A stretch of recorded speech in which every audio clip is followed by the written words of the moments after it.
आप तमामी हाज़रीन नाजरीन व सामीन का खैर मकदम है आपके अपने ही YouTube channel A to Z info पर।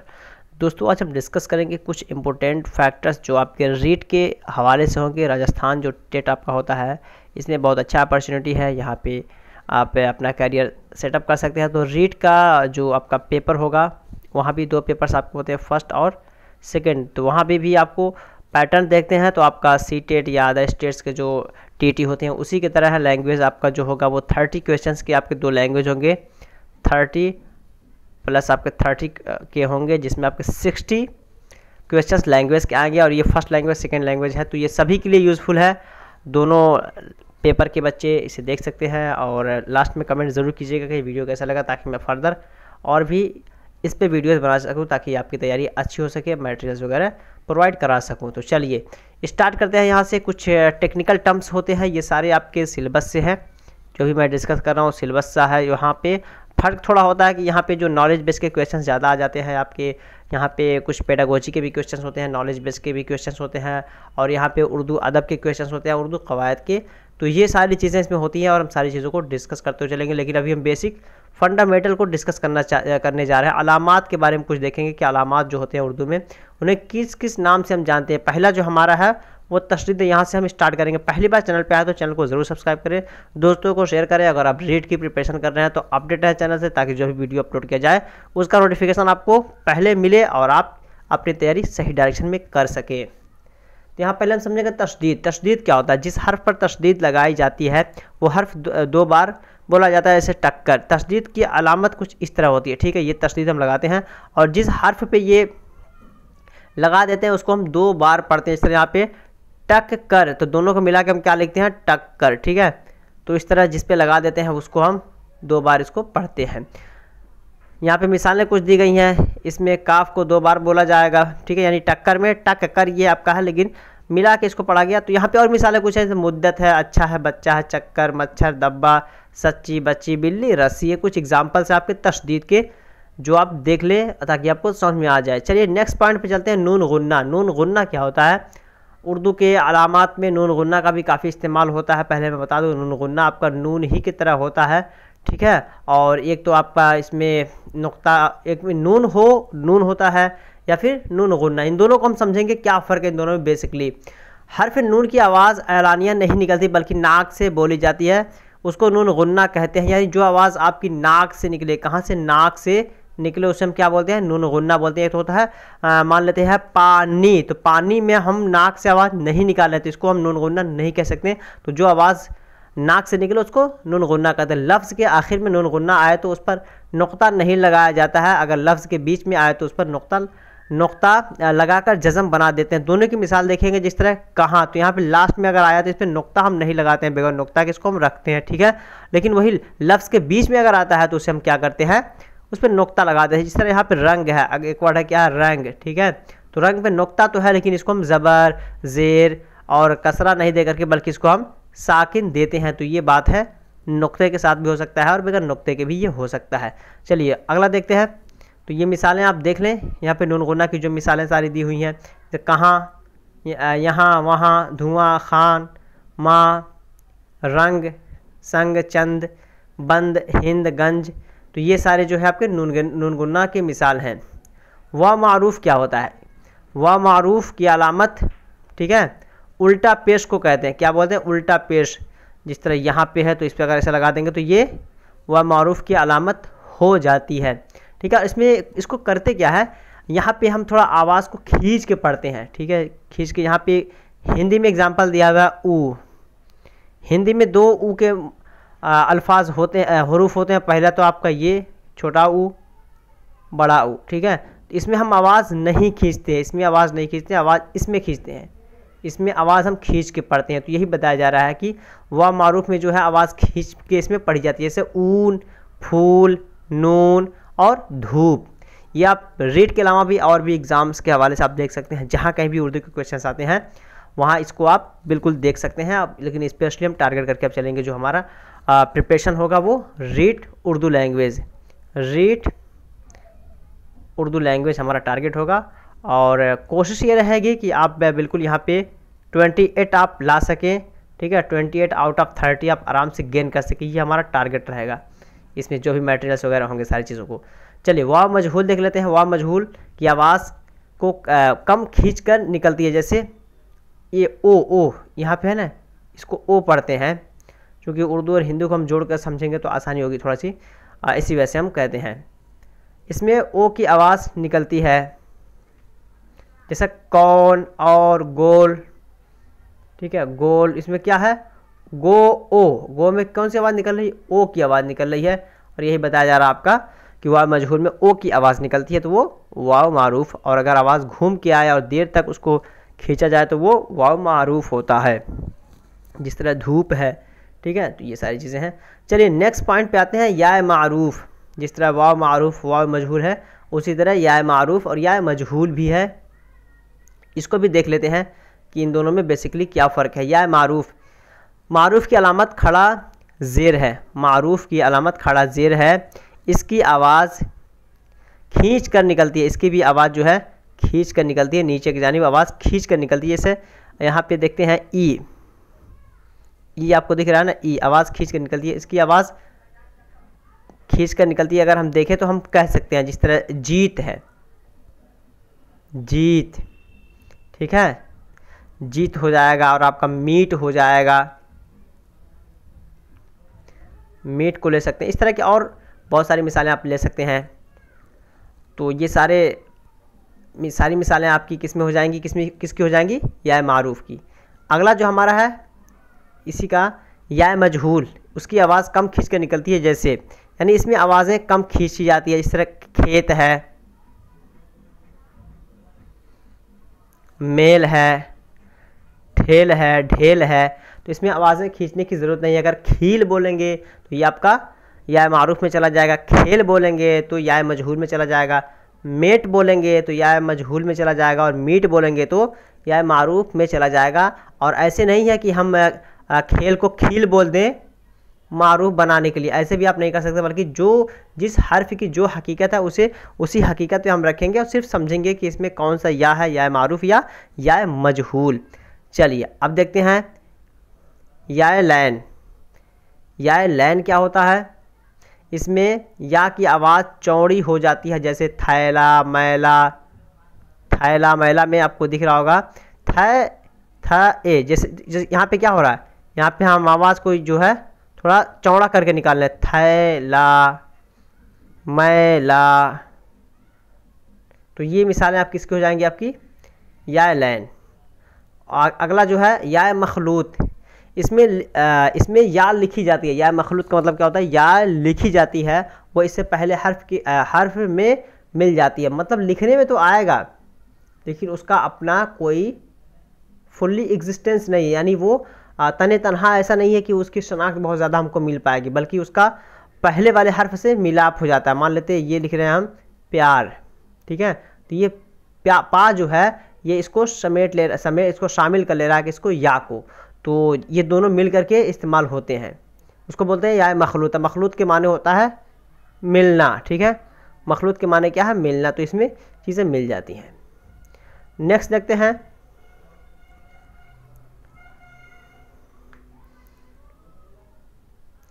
9 नंबर में क्या है, वाव मादूला।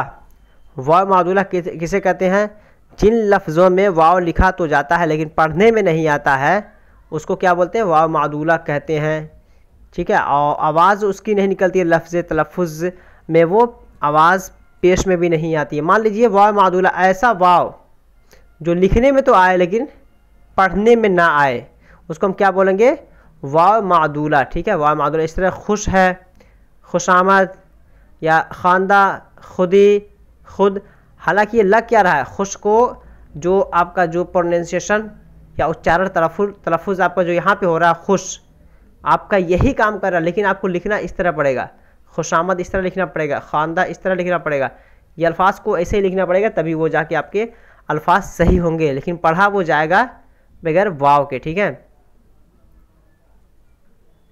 वाव की आवाज़ उसमें नहीं निकलती है। अगला जो है वाव मुरक्कब। वाव मुरक्कब क्या होता है? देखिए, मुरक्कब के माने होता है जोड़ना, वाव का मतलब वाव, यानी ऐसा वाव जो दो लफ्ज़ों को, दो जुमलों को जोड़ने का काम करे, उसे कहते हैं मुरक्कब। अत्फ़ी में वाव पर हमज़ा नहीं लगाई जाती है, अत्फ़ के लिए सिर्फ वाव आता है। अत्फ़ का मतलब क्या होता है कि किसी चीज़ को कहीं पे रुक जाना, जैसे खुदा व रसूल, आका व ग़ुलाम, फ़ना व बका, उर्दू व फ़ारसी, मतलब खुदा व रसूल, खुदा और रसूल, तो वाव क्या काम कर रहा है? कनेक्टर का काम कर रहा है, जोड़ने का काम कर रहा है। आका व ग़ुलाम, आका और ग़ुलाम, तो वाव कनेक्टर का काम कर रहा है। फ़ना व बका, तो वाव कनेक्टर का काम कर रहा है, जोड़ने का काम कर रहा है। उर्दू व फ़ारसी, तो वाव जो है यहाँ पे ये कनेक्टर का काम कर रहा है। नेक्स्ट देते हैं खड़ा ज़बर और ताय मुदव्वरा, इसको बोलते हैं ताय मुदव्वरा, ठीक है, ताय मुदव्वरा, ये आप ध्यान रखिएगा, ताय मुदव्वरा इसको बोलते हैं, गोला वाला खड़ा ज़बर और ताय मुदव्वरा।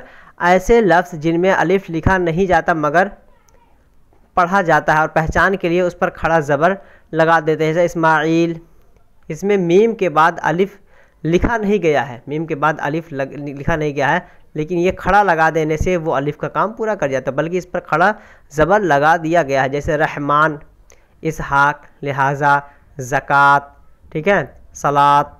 और हालांकि प्रोनाउंसिएशन में आपका ये इस तरह आएगा और ये आपका इस तरह आएगा, और रहमान को आपको लिखा तो रहमन जाएगा, क्या जाएगा? रहमन, लेकिन यहाँ खड़ा लगाएंगे तो ये पूरा अलिफ का काम कर जाएगा। चलिए, और ज़कात मतलब वो क्या है? ताय मुदव्वरा, इसको हो सकता है कि पूछ लिया जाए कि इस ता को क्या कहते हैं, तो इसको ताय मुदव्वरा बोलते हैं। और ये वाला ताय जो होता है इसको ताय मुतव्वला बोलते हैं, ठीक है, लंबी वाली ताय और गोल वाली ताय, ये ध्यान रखें आप लोग। अगला जो हमारा अलिफ़ मकसूरा, अगला क्या है?